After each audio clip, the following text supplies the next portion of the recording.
welcome back to the Pokémon VGC UK National Championships. We are here and I am joined by Marcus Statter for another game, just like we did in round one.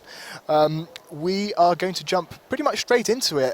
This is round 5 and we have a game of Eric Rios from Spain versus Pietro Chiri from Italy. It's Pietro's on the left while Eric Rios is on the right. Pietro's from Italy while Eric is from Spain. Pietro is running a Landorus, a Thundurus, a Smeargle, a Kangaskhan, a Kyogre, and a Dialga. Interesting enough, double genies as well. Yep. And Eric Rios is running a Rayquaza, Kyogre, Weavile, Thundurus, Aegislash, and a Amoonguss. Very, very interesting team there. The Aegislash is something we have seen here and there, but not quite as prominent as it was in previous formats. Yes, both of those players are 4-0 in their record, one of the few players to do so, so that is already pretty impressive. And both of them did it with kind of unconventional choices in their teams. I mean, Kyogre Dialga is an archetype that, I don't know, it saw some success, for example, when Wolfglick was able to win a regional in the US, but afterwards, people seem to have figured it out, but hey, it looks like Pietro makes it work here. Yeah, he does. I mean, going 4-0 in a Nationals is very, very difficult. Obviously, you do ideally want to go 7-0 so that you can guarantee yourself a top cut. But going 4-0 is already increases your chances quite a lot, making your tiebreaker quite strong. And it is an interesting team. I mean, we have a Rayquaza that has multiple Trick Room, not necessarily counters, but ways to, prevent that. We've got the Thundurus with maybe Taunts. We've got an Aegislash that can maybe, prevent those Trick Room Pokemon like maybe like Trick Room Groudon and Trick Room Kyogre from doing a lot of damage.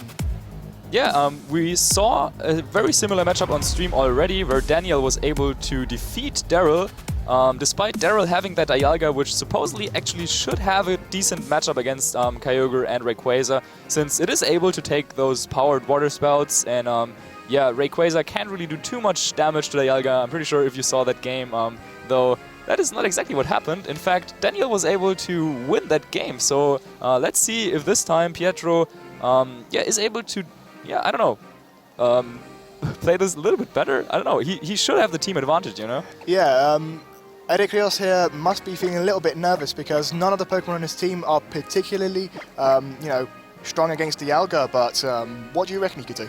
Yeah, but Eric is a really good player. He top cut 2 of the latest really big regionals, one in Italy and one in Spain. And he used a very similar team. So I was kind of expecting him to bring something like this to Nationals. It's tough to take on a Dialga, but he does have the Aegislash. That can potentially beat a Dialga depending on what moves the Dialga has, whether it has a fire-type attack, and whether that Aegislash, for example, has leftovers. Another thing he can do is potential low kick from Weavile, or what also can work, just whittle it down with your powerful water spouts, since even though Dialga does resist them, they still do so much damage. Yeah, but Eric Rios does, as you said, well, not as you said, but Kyogre does switch in, and water spouts do threaten Pietro immediately, really. I mean, Dialga right now is a very safe switch, but the Weavile can fake out the other targets, unless Pietro is carrying the Inner Focus ability on Kangaskhan. The Primordial Sea activates here, and yeah. Yeah, Thundurus is another threat to Eric's team coming out from Pietro. So he leads off with Weavile, which is almost the only Pokemon on his team that can really take out that Thundurus easily. And Kyogre, of course, also has a lot of damage potential here. So yeah, Kangaskhan and Thundurus is a lead that is pretty commonly used. We've seen it on stream before. But I do think that Weavile is a pretty good Pokemon to have against this. We also saw this in the very first round of today's stream with Nigel against Arash. Yeah. But let's see, this time... Eric switches out his Weavile in favour of a Amoonguss, potentially maybe expecting a fighting attack move from Pietro's Kangaskhan, which would do very little damage to the Amoonguss, but the fake out goes straight into the Kyogre, while Thunder Wave does go into the Amoonguss, slowing it down even slower than what it was before.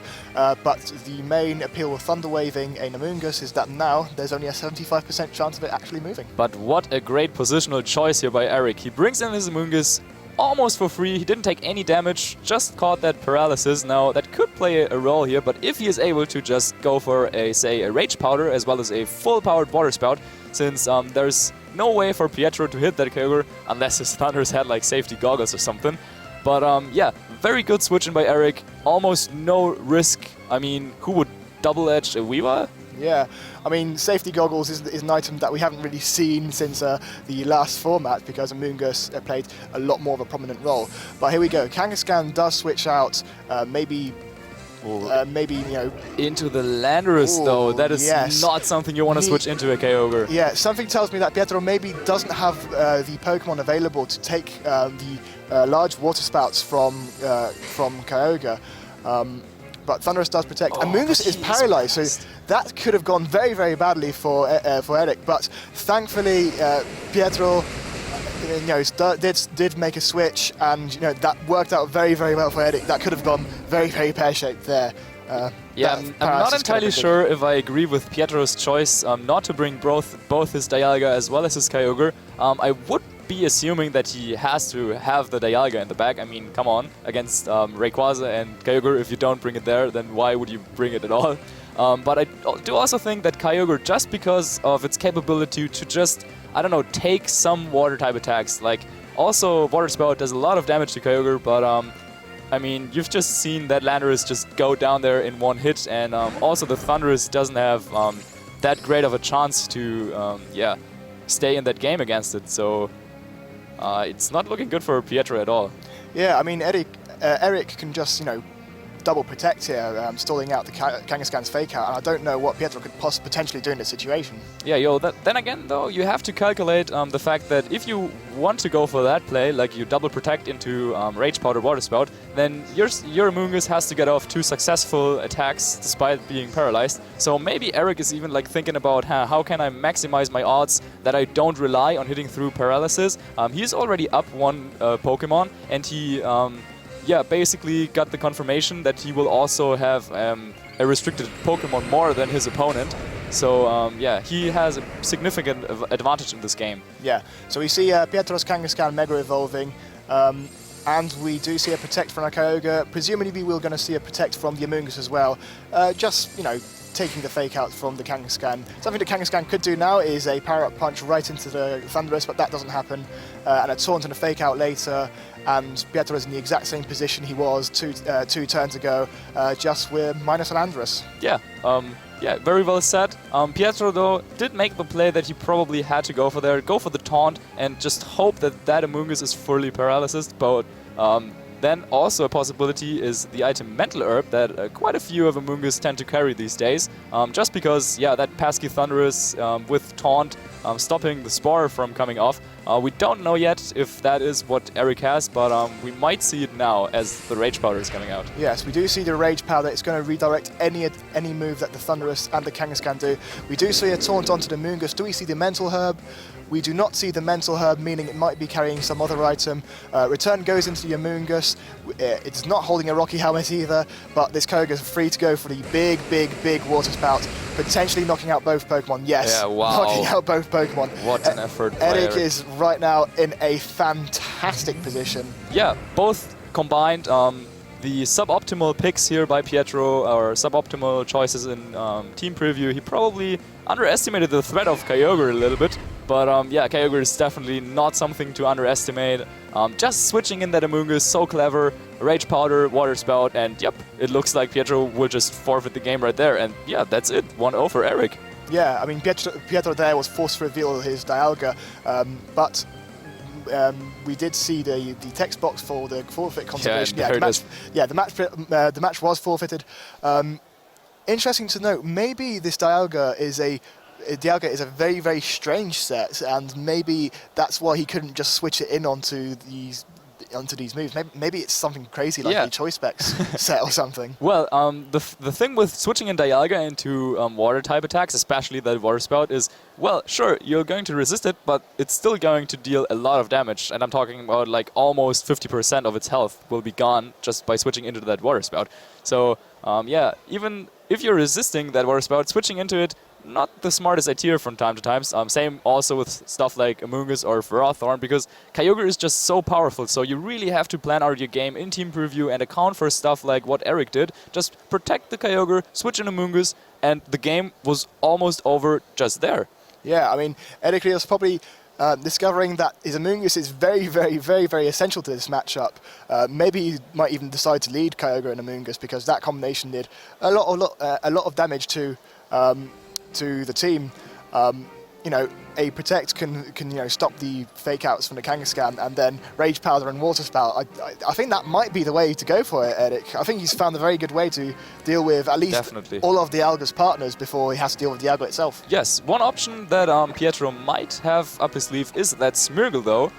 With Wide Guard, he could potentially block a Water Spout, and with Dark Void, he could put the Amoonguss to sleep, unless, of course, it has a Lumberry. We still don't know what kind of item that has, but Lumberry, also something you could use. Though, actually, we saw the Paralysis. Okay, forget what I just said. It doesn't have a Lumberry. Yeah, it might be actually carrying a Focus Sash, because a Focus Sash can, stop it from getting knocked out by a Groudon, for example, allowing it to, at least safely sort of switch it into an Eruption. But yeah, here we go. The game starts again. Pietro Kirro versus Eric Rios. Yeah, I definitely think he has to bring the Dialga as well as the Kyogre this time, or maybe just lead with Landorus, but then again there's the Weavile threatening him. I don't see any reason why Eric should switch up his game plan. Just going with Weavile from the beginning seems like a good idea, but whoop, you called it. Just going with Amoonguss and Kyogre. I did call it there because like that pair did do a lot of work last game. Maybe Eric's thinking, I can just do that. Should be all right. Yeah, so he could have, like in theory, led with that Smeargle or with the Landorus to work around that redirection a little bit with Earthquake or Dark Void respectively, or block the attacks with Wild Guard depending on his moveset. But now, Thundurus and Kyogre, I mean, the one play he has is just go for his own Water Spout. I mean, since Kyogre on Kyogre, it's not very effective, but that matchup is just neutral. So he's not in the worst of positions by making the adjustment and leading Kyogre here. Yeah, especially because Kyogre, it can take the Water Spouts, and maybe it does threaten with a big move like a Thunder. Thunder Kyogre on Pietro's end might be very, very big. But then again, yet again, Amoonguss can Rage Powder those moves away. So it will be, like, the Thundurus might take a Water Spout.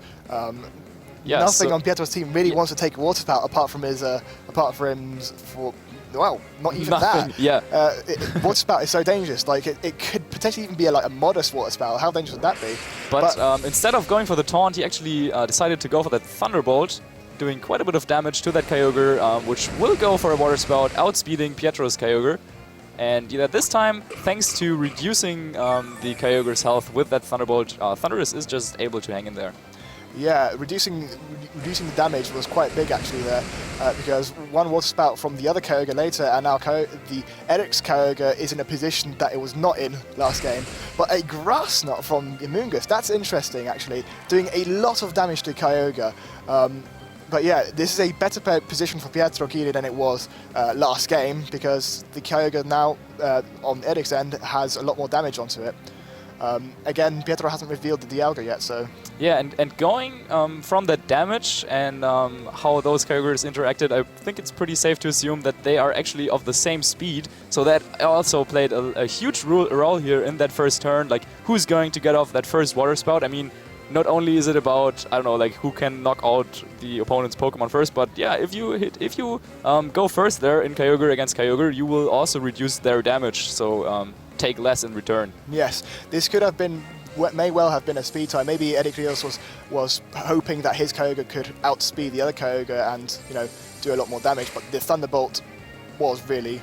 Yeah, they are stuck in a kind of awkward position where neither of them really wants to give up their we saw resources. Yeah, we saw a Protect from Kyogre and Amoonguss there, and 2 moves onto that, and yeah.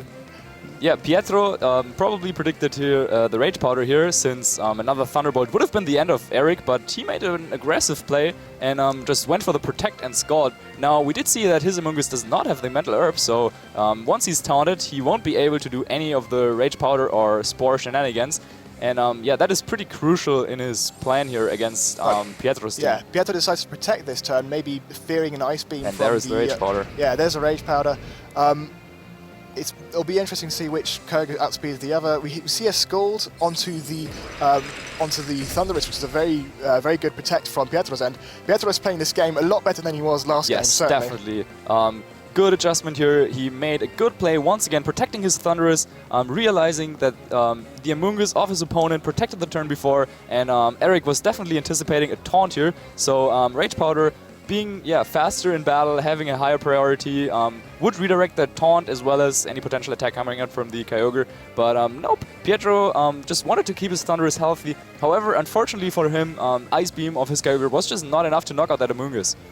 Yeah, this may allow the Amoonguss to switch out and recover some health with its Regenerator ability. Yeah, if he decided to go for that. Effect Spore, also an interesting choice. Yeah, we see Pietro switching out his own Thunderous into the Dialga. That Dialga is now going to be taking very, very little damage from the Water Spouts thanks to the work the Thunderous did earlier.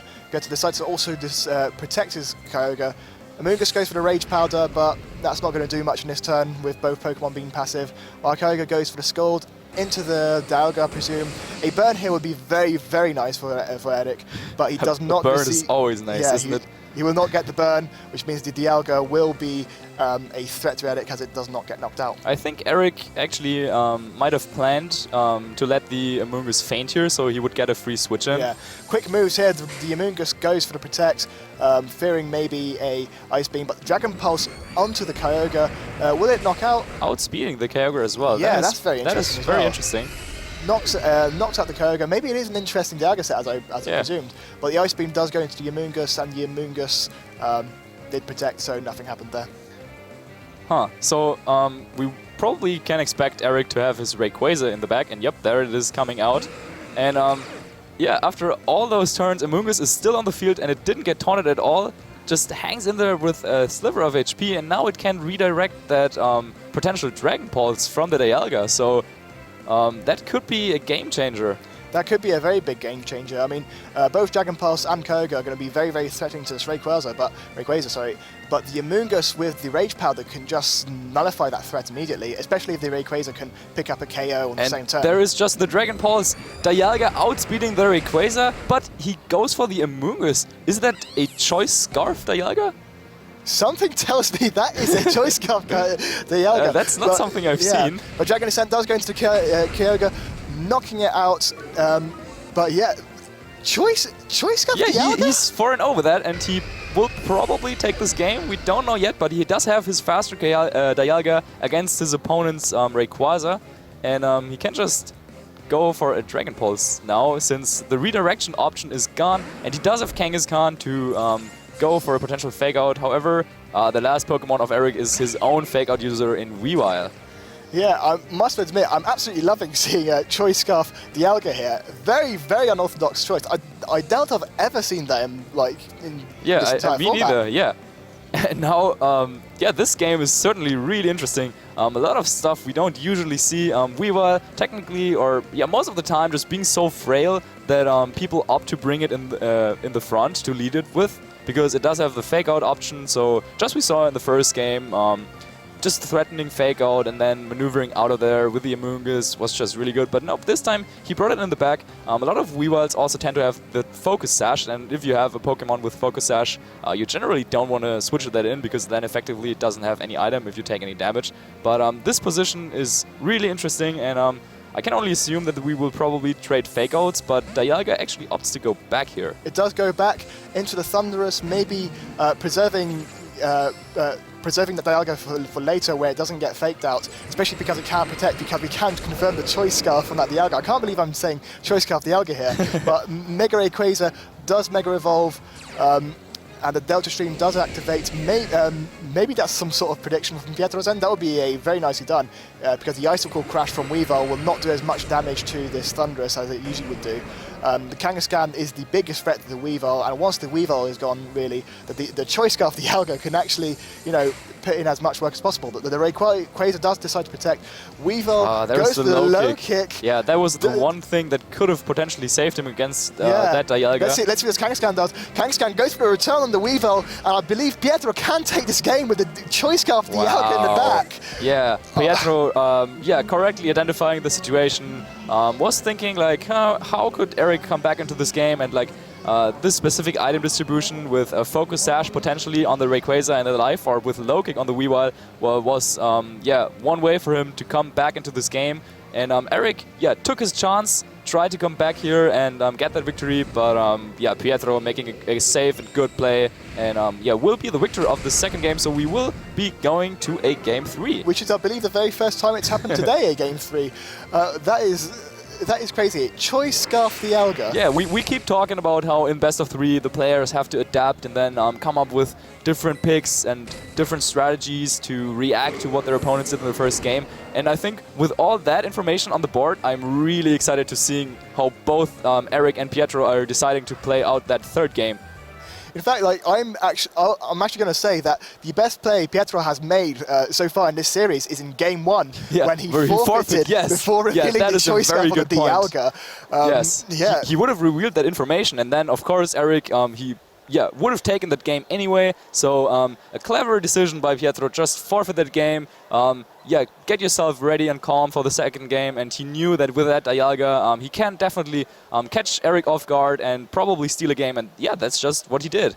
Yeah, the Choice Scarf Dialga is certainly the most interesting thing I've seen in this format, and it's really putting in a lot of work. And it's working, I mean, normally if you see a Dialga, you would definitely expect Trick Room. That's probably why Eric also always brought his Amoonguss here. But now, seeing that it was Choice Scarf, maybe he decides to switch things up a little bit and will go with his Thunderous instead, that we didn't see the series so far. Yeah, I guess this is why in Game 1 he played so oddly with it, because we couldn't figure out why it didn't want to switch out. But it didn't want to switch out because with its Choice Scarf, it doesn't really want to take damage.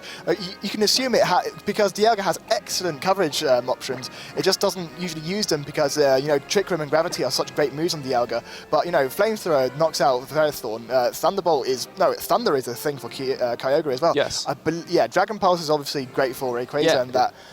It has a lot of coverage options, but with that unique typing, and you really have to have a good reason to use an offensive Dialga rather than just a Trick Room one that can change the pace of the game. But that Choice Scarf can also change the pace of the game by just outspeeding stuff it's not supposed to outspeed it by KOing them. Outspeeding Xerneas with a Flash Cannon, that's something I want to try now. Yes. Eric Rios issues the challenge, and we see Smeargle this time Smeargle makes an appearance. Pietro. Okay. Smeargle making an appearance. Weavile and Rayquaza, interesting lead from Eric's end. The Smeargle can be dangerous. Moody ability is has beaten trainers before. It's very dangerous. I like the switch up by Eric. In the second game, his Kyogre took so much damage that he wasn't able to power off those water spouts that won him the first game. So I would probably anticipate him having Amoonguss and Kyogre in the back. So with Weavile and Rayquaza, he can prepare the field by going for a lot of damage with Life Orb Weavile as well as the Dragon Ascent from Rayquaza. And then in the back, we once again do have that combination of Amoonguss and Kyogre, because once again, Dialga being Choice Scarf, now we know that it probably is not as trained in its bulk, so Water Spout should be doing a decent amount of damage. Yeah, my Fervent Wish has reached this Rayquaza as it Mega Evolves into its very strong Mega Form with its Delta Stream ability that allows it to have damage taken from flying type weaknesses. Rayquaza does decide to Mega Evolve, and we see a Mega Evolution from the Kangaskhan as well, confirming that the Rayquaza is probably faster than the Kangaskhan, at least in their normal forms. And Smeargle does go for Spiky Shield. And Eric looks really excited there. Yeah, he is celebrating there, and a low kick onto the Kangaskhan. Are we seeing a double target onto the Kangaskhan, turn 1? No fake out coming out from either of those players. And there it is. Wow. That is a double target onto the Kangaskhan. Extremely well played from Eric Rios, putting him in such a great position. Great play. He took a risk here, but he knew that he definitely wanted to get off damage against that Kangaskhan, and he went all out. Pietro wanted to save his Smeargle here because, I mean, if Smeargle is on the field, most of the time it will draw in a lot of attention, but just going for that spiky shield turn 1 can sometimes just win the game right there. Imagine Eric went for a double target on that Smeargle to prevent the Dark Void or anything like that. Interesting enough, I believe Pietro was probably very, very scared of the fake outs, and he was probably expecting the fake out and maybe wanting to sneak by on that Weavile while it was... Yeah, with a fighting type attack. But or even with return, because Weavile defenses aren't that great, especially when it's been taking life orb damage as well. But yeah, Pietro decided to switch it up by switching in his Kyogre. Rayquaza will be taking full damage from Ice Beams.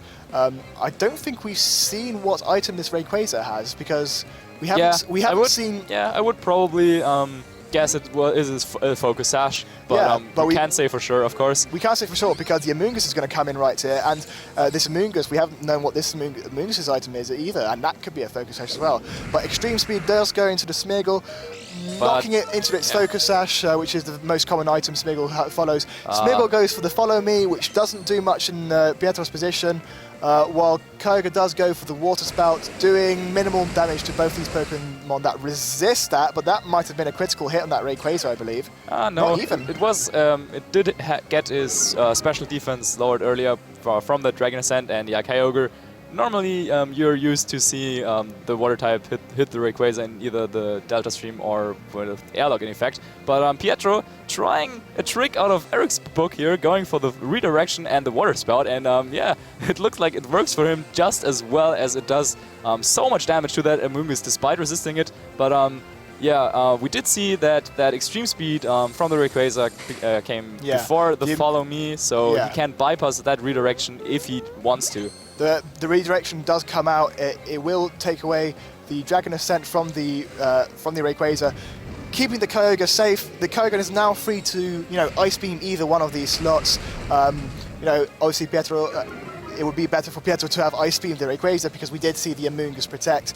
Maybe that's what Eric was expecting, but we do see an Ice Beam, and it's right into the Amoonguss. Okay, so yeah, I would have expected the Water Spout just to come out. Yeah, Choice Scuff Dialga, here we go.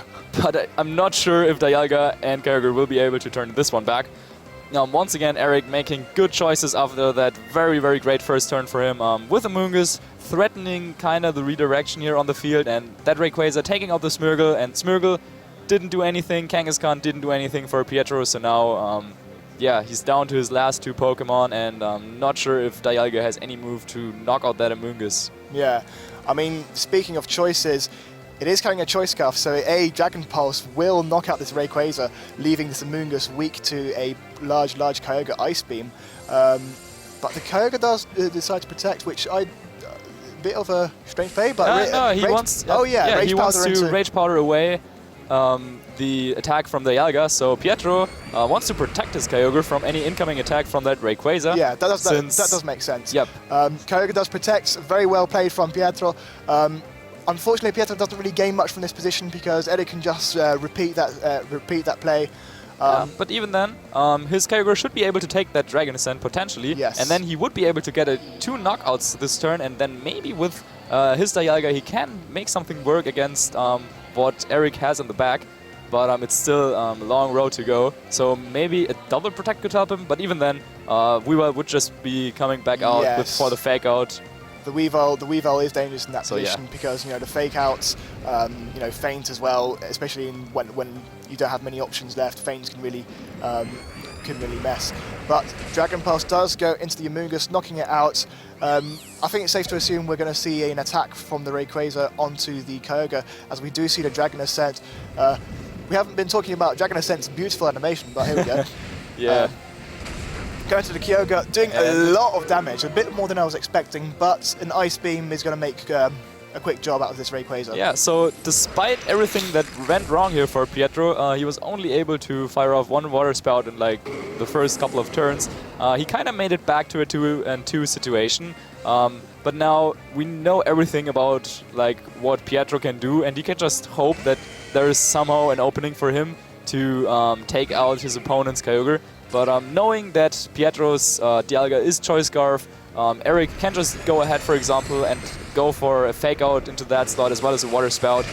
Even if Pietro would outspeed his Kyogre with his own Water Spout, should still be able to seal the deal here, knock out the Kyogre, and then it's a 1v1 potentially between Dialga and Eric's Kyogre, but we will see what will happen here. Yeah, but I mean, something that could be dangerous. What if, I guess Pietro needs to hope for Eric to, maybe make a misplay and not go for the fake out. Yes, that is definitely also a viable win condition. I think he probably will try to attack with his Kyogre, since the fake out on the Dialga is just so obvious.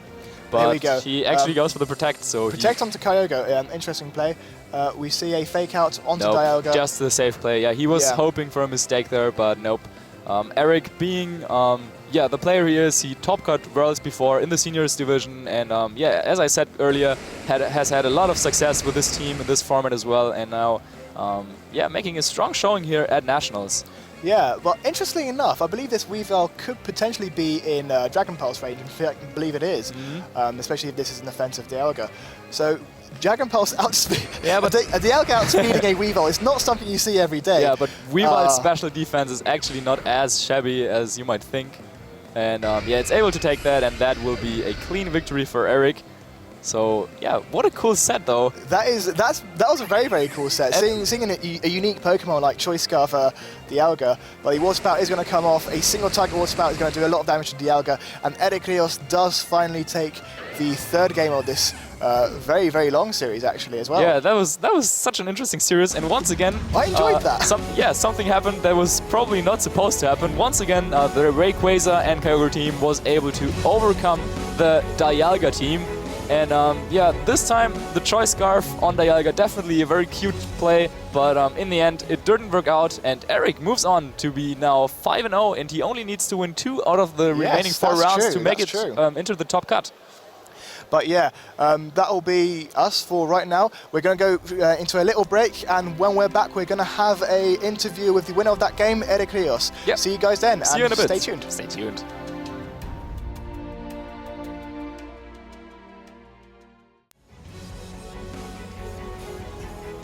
Welcome back to the Pokémon VGC UK National Championships. I am here for the interview with Eric Rios, who just won the game you just see. It's going to be a little bit of a short interview because round 6 is going to be posted up very, very soon. So yeah, that was a very, very interesting game. What did you think of Choice Scarf Dialga? So I lost game 2 by this Dialga Scarf. So at the third game I will try to do it with Among Us. Sleep? Yeah, yes. Sleep the Dialga, yeah? Yeah, Sporing Dialga. Yes, okay, it is. But yeah, I mean, fair play to you. You played those games really, really well. The very first game with the Amoonguss and the Kyogre, you did that very, very well, didn't you? Yeah. But yeah, that was very, very well played, man. That was possibly the best game I've seen on stream, I would say. But yeah, you're 5-0 now, so so you've only got 2 more games left to play. So how are you feeling about that? Yeah, good. I need to get top 8 or top 16 for day 2, so I will try to get it. Yeah, and yeah, you're perfectly capable of doing that because you've gone very far. You've faced some interesting Pokemon with Choice Scarf Dialga. Yeah. But yeah, that would conclude our interview with Eric Rios. We'll be back very, very shortly with the game 6 of this stream.